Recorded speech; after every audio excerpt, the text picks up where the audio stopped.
আসসালামু আলাইকুম। আজকে আমি আবারও চলে এসেছি একটা ট্রাভেল ব্লগ নিয়ে। তো মেয়ে কোচিং থেকে বের হলে ওকে বললাম যে চলো কোথাও থেকে ঘুরে আসি। যেহেতু আমার মনটা খারাপ ছিল, তো মনটা খারাপ থাকলে হয় শপিং করতে হবে, নাহলে কোথাও যেতে হবে।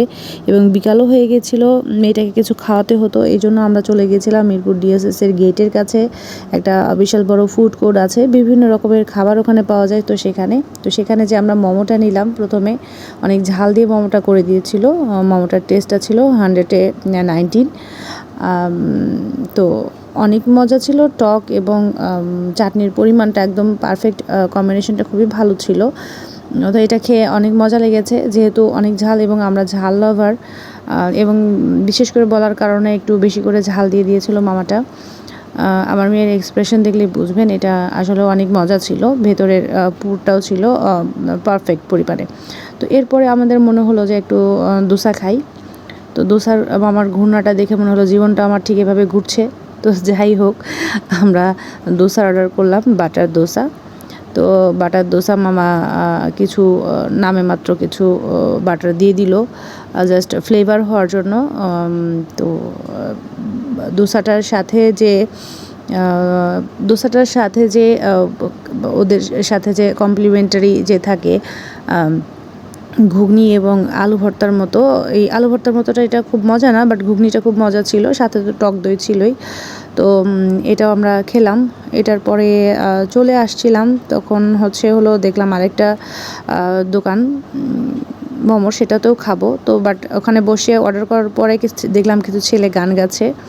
তো তাদের গান শুনলাম, কতক্ষণ এন্টারটেনমেন্টও করে নিলাম আর কি এই ফাঁকে। তো সেই মোমোটা যখন আমি অর্ডার করার পরে ওনারা সার্ভ করলো, তো এটাতে দেখলাম যে এটাতে বিশেষ দিচ্ছে, তিল দিচ্ছে ওপর দিয়ে ছিটিয়ে, এবং যে বাটিতে সসটা দিয়েছে এটা ধনিয়া পাতা এবং কাঁচামরিচের একটা সস। তো আমার মনে হলো যে আগে যেখানে মোমো খেলাম ওদের মোমোটা বেশি ভালো লাগলো।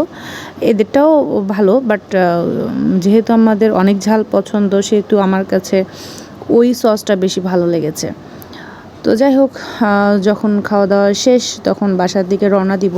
তো রিক্সা ওঠার আগেই জাস্ট চোখে পড়লো যে এখানে সুন্দর করে জিলাপি ভাজছে। তো জিলাপিটা বানানো হচ্ছে একটা আর্ট।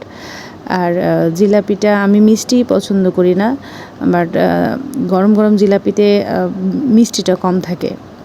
যখন জিলাপি বেশি সময় যায় তত মিষ্টি হতে থাকে আর কি, এরকম আমি শুনেছিলাম। তো যাই হোক, কতক্ষণ দাঁড়িয়ে জিলাপি ভাজাটা উপভোগ করলাম।